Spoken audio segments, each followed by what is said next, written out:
The movie begins in New York City, where a fire department reports that a warehouse in Brooklyn is on fire. According to them, 6 people are trapped in the fire. A reporter named Kate Bradley from Channel 12 is heading towards the location to cover the story. She reaches there along with a cameraman named Josh. There they realize that the police are not allowing the media to go near the house. However, Kate is determined to get the exclusive footage before the other channels. Thus she asks Josh to distract the police officers. The trick works, and she crosses the barricade with the camera. There she starts recording the scene with firefighters trying to rescue people. After a bit, a big block falls from the 2nd floor onto Kate. Fortunately, the firefighter rescues her and tells her to go away.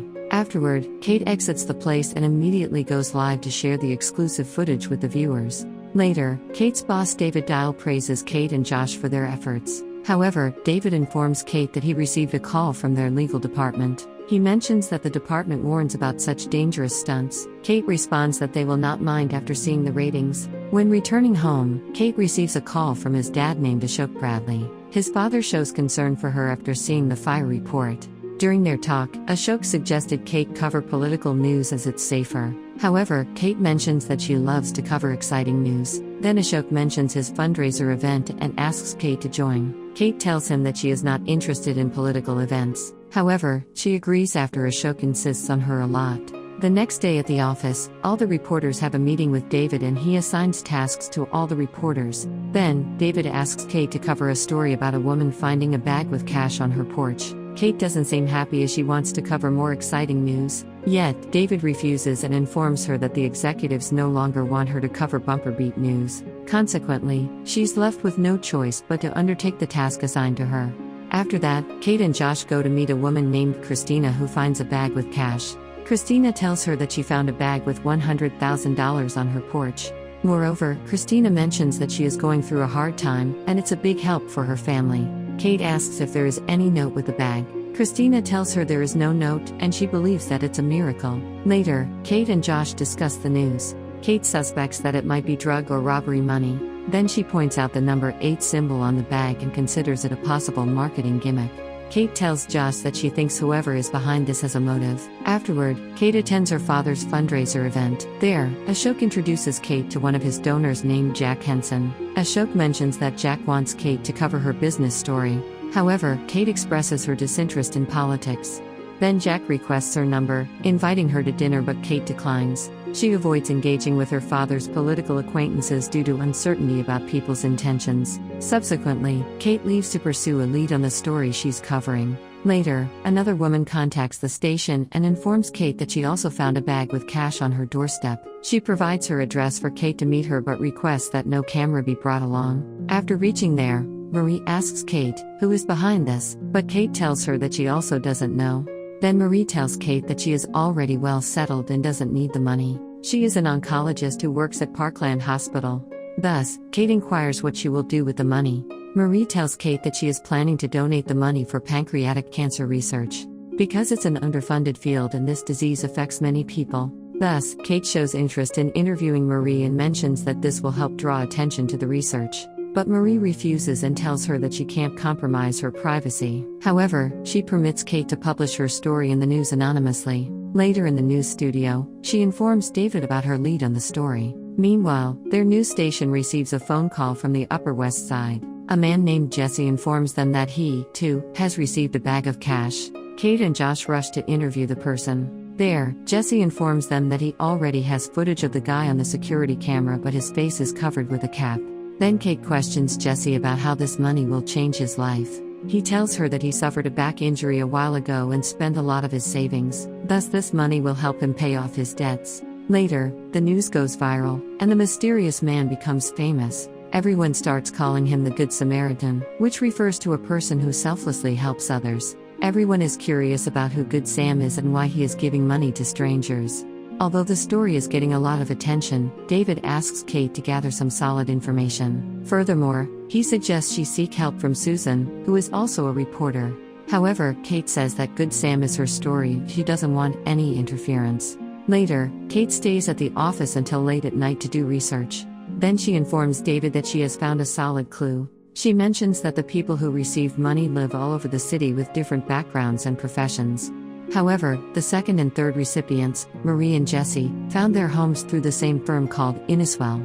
Not only that, they both worked with the same realtor named Patrick Hayes. Thus, this could be a publicity stunt by the firm to become famous. Then, David asks Kate to contact Patrick Hayes to get more information. The next day, Kate and Josh go to the Inniswell firm to meet Patrick Hayes.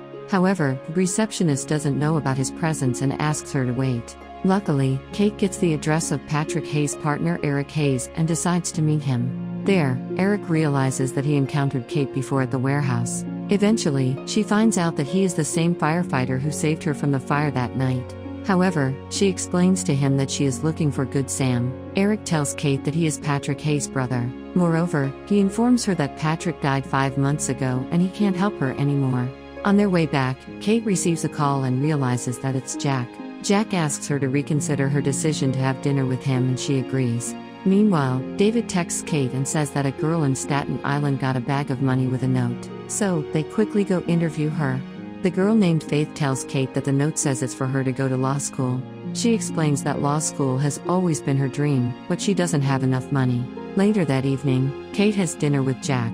They discuss the Good Sam story, and Jack mentions that the news is all over the place. The next morning, Kate announces during her broadcast that their news channel has received thousands of phone calls, emails, and videos. They also display clips of many people expressing their hopes to be chosen by Good Sam. One of their youngest viewers, Sylvia, asks Good Sam for help. She explains that her mother is sick and they need money to buy her medicines. Later, David asks about the progress of the Good Sam story. Kate informs him that there is no lead. After a while, a person named Tyler arrives at their news office and claims to be Good Sam. This piques everyone's curiosity, and Kate goes to meet him in person. Tyler tells her that he developed an app that was purchased by a large company, and he decided to share his wealth with others. While talking, Kate asks him questions about the people he helped. However, she realizes that he's lying and is not Good Sam. The following morning, Kate and Josh go to meet Christina for a follow-up interview. Christina explains how Good Sam has transformed her life and inspired her to help others as well. She shares an example of buying a car for her neighbor who struggles to get to work. Later, Channel It informs their viewers about how Good Sam's actions are motivating people to support each other. In the afternoon, David asks Kate and Josh to head to the Hope Watson building because their van is closest to the location. He informs Kate that a construction worker is trapped, hanging over 100 feet above the ground. A rescue team from the fire department is also present. When Kate arrives, she realizes that one of the rescuers is Eric. He successfully saves the construction worker, and Kate reports the news in a live broadcast. After the incident, Kate approaches Eric intending to interview him. However, Eric expresses that he doesn't want to be in the news. Kate tells him that he's like a hero who saves people in dangerous situations. While they talk, Kate receives information about Good Sam and decides to leave. But they agreed to meet later at Central Park for further discussion. Later at the office, David informs Kate that management doesn't want her to continue working on the Good Sam story. However, Kate argues that Good Sam is her story. Then, David explains that the management wants a senior reporter to cover the story. Thus, they have decided that Susan will take over from now on. Despite this setback, Kate doesn't give up on following the Good Sam story out of curiosity. In the afternoon, Kate receives a message from an unknown person. The texter claims to be Good Sam and tells her that money will be left at John Baylor's house. Moreover, he shares John's address and asks Kate to verify it herself. Kate and Josh decide to visit John's place. There, John confirms receiving a bag of money. He also mentions that Sylvia is the reason Good Sam chose them, as she had requested help during an interview before. Later, she meets Jack at the park and they discuss their lives. Eric asks Kate to have dinner with him during her free time. Meanwhile, Kate receives another message from Good Sam, who asks her to meet in a parking lot. However, he instructs her to come alone without a cameraman. Upon hearing this,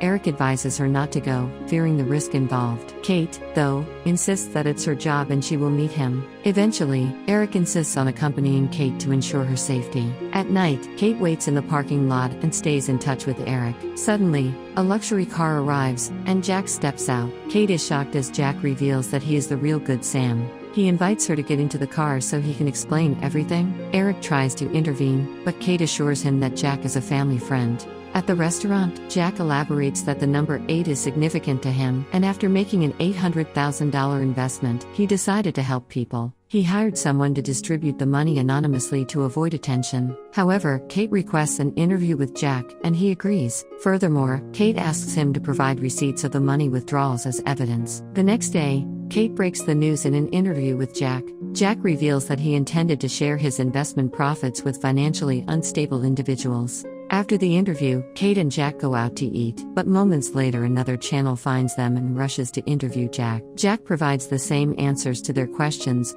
which Kate finds suspicious. Later, she questions Jack about this, and he explains that he rehearsed for the interview many times. Following that, Kate's interview with Jack gained millions of views, and their channel achieved the highest ratings in history. Additionally, a woman initiates a Good Samaritan club to help people. In the morning, Kate takes Jack to meet Christina, the recipient of the initial $100,000. There, Jack recounts a different story about how he came across her, which raises Kate's doubts. In the evening, during a dinner party, Kate discovers that Jack is running for Congress. This realization makes Kate understand that he used the Good Sam tactic as part of his campaign strategy. However, she keeps this realization to herself. At night, Kate goes to Eric's house for dinner. There, she notices a photograph of Eric with his brother and a friend. Then, Eric explains that they used to go sailing with his brother. However, he hasn't sailed since his brother's death, and he feels guilty for not being able to save him.